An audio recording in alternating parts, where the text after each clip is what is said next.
꼭 좀 말씀 좀 드릴 게 있어서 본부장님, 유명희 통상본부장님, 예. 빠르게 좀 말씀드리겠습니다. 지난 2월 한 캄보디아 자유무역협정 최종 타결됐는데요. 7개월 만에 협상이 마무리한 것이니까 굉장히 빠르게 협상이 마무리됐다고 생각합니다. 문제는 이렇게 FTA가 빠르게 진행되면 피해를 보는 업종들이 있을 거라고 생각합니다. 제대로 된 수요조서나 피해 보상 체계는 마련되지 않고 정부가 성과만 쫓아서 FTA 협상을 하고 있는지 우려가 됩니다. 한미 FTA 같은 대형 FTA 경우 면밀한 조사가 이루어지는 경우라 알고 있었고 과거에 그랬습니다. 그렇지만 저임금 노동력을 보유했거나 농산물 가격이 낮은 개발도상국가의 FTA에 대해서는 수요조사나 보상 체계가 너무 주먹구구식이고 조사도 대충대충 하는 것으로 보입니다. 산업부에서 공청회를 했다고 하지만 아무래도 관심 없이 진행되고 관련 업계와도 긴밀하게 과거에 비해서 협력하고 있다고 보이지 않고 현실은 그렇게 보이지 않습니다. 유명희 본부장님, 이른바 개발도상국가의 FTA에 대해서 대기업에 비해서 소기업 소상공인들이 무방비로 노출되어 막심한 피해를 보는 경우가 있습니다. 과거에 한중 FTA 때 그 주얼리 업계가 거의 괴멸된 상태가 있었고요. 동대문 상권이 거의 괴멸됐었습니다.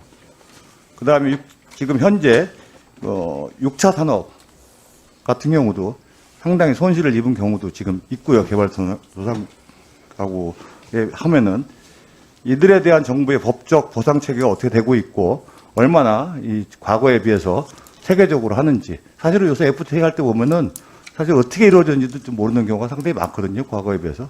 이 부분에 대해서 본부장님 좀 말씀을 좀 듣고 싶습니다.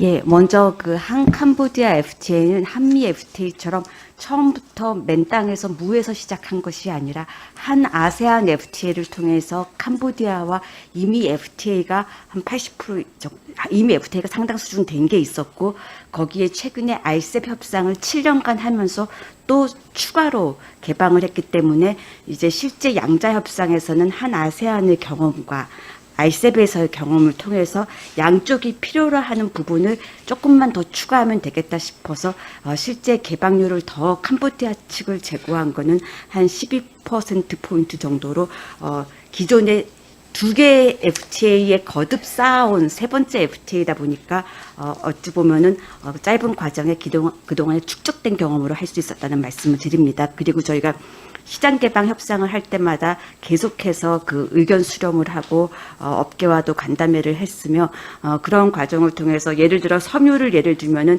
우리 같은 경우에는 캄보디아에 주로 편직물을 수출해서 캄보디아가 그 부분의 시장을 개방하고 그 대신에 우리가 그걸 갖고 수입하는 편직제 의류를 우리는 관세를 철폐하는 식으로 상호 호혜적인 분야를 중심으로 협상을 했습니다.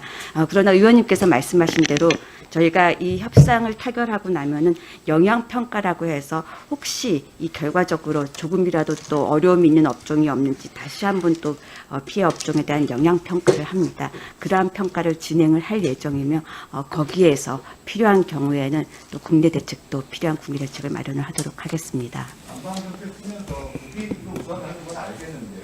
플러스 마이너스가 있겠는데 그래도 소외된 업종, 피해된 업종에 대해서 주도면은 할필지에 대해서 부분이 좀 있어 보된 경우 분명히 어떤 부분에 대해서 이게 피해가 대개부터 들어가는 부분이 있고 또 어려운 업종 지적하는 만한 부분이 있기 때문에 그런 부분에 대해서 산업부에서 적극적으로 활동을 필요하다는 노력가 많습니다. 잘 살펴보겠습니다.